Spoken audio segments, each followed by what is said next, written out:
Bismillah walhamdulillah summa salatu wassalamu ala rasulillah sayyidina wa maulana Muhammadin ibnu Abdillah. Allahumma salli ala sayyidina Muhammad wa ala alihi wa sahbihi wa mawalah.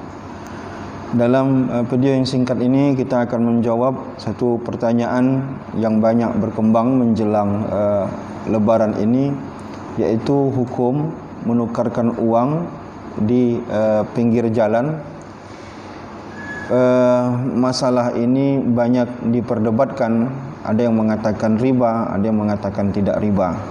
Maka kita akan mengulang apa yang mungkin sebelumnya sudah banyak dijawab oleh para ulama kita tentang hukum masalah ini. Memang tuntutannya di tengah masyarakat kita besar berkaitan dengan uang receh menjelang lebaran ini. Karena salah satu tradisi masyarakat kita, biasanya di hari lebaran kita menyalami anak keponakan kita dengan uang-uang kecil, tetapi mereka sukanya pakai uang baru, sehingga fenomena ini atau keadaan ini dijadikan lapangan bisnis oleh sebagian orang, yaitu jasa menukarkan uang yang sebenarnya di bank sendiri jasa itu sudah ada, hanya saja untuk memudahkan dan menjadikan itu peluang bisnis, banyak yang mengambil jasa ini di pinggir jalan. Baik, saudara-saudariku yang dimuliakan Allah Subhanahu wa taala, apa hukumnya? Seluruh ulama sepakat dalam hal ini, jika uang yang ditukar, uang itu adalah komoditi riba. Artinya barang yang tidak bisa ditukar dengan cara lebih daripada yang ditukarkan. Maka kalau seandainya kita tukarkan uang 100.000, nanti hasilnya 90.000, berarti berbeda yang ditukarkan dengan hasil penukarannya. Maka ini masuk ke dalam kategori riba fadl. Riba fadl itu adalah riba yang nanti dalam prakteknya ada kelebihan dalam penukaran.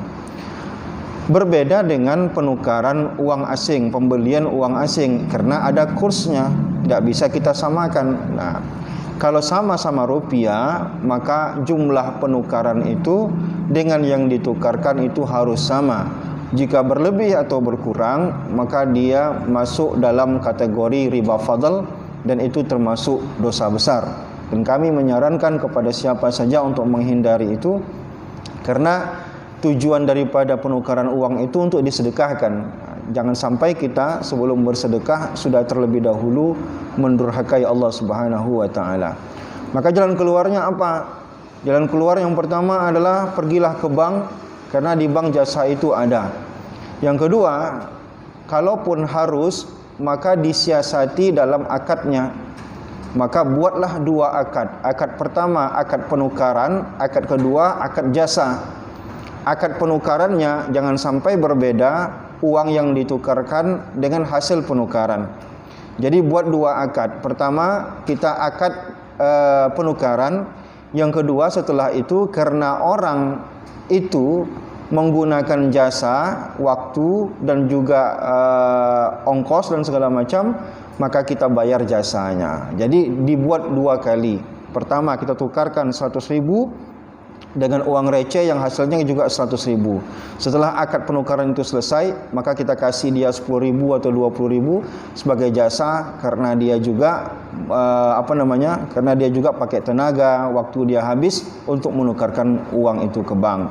Jadi sebenarnya akadnya saja yang perlu diperbaiki. Tapi kalau satu akad, maka dia tergolong riba.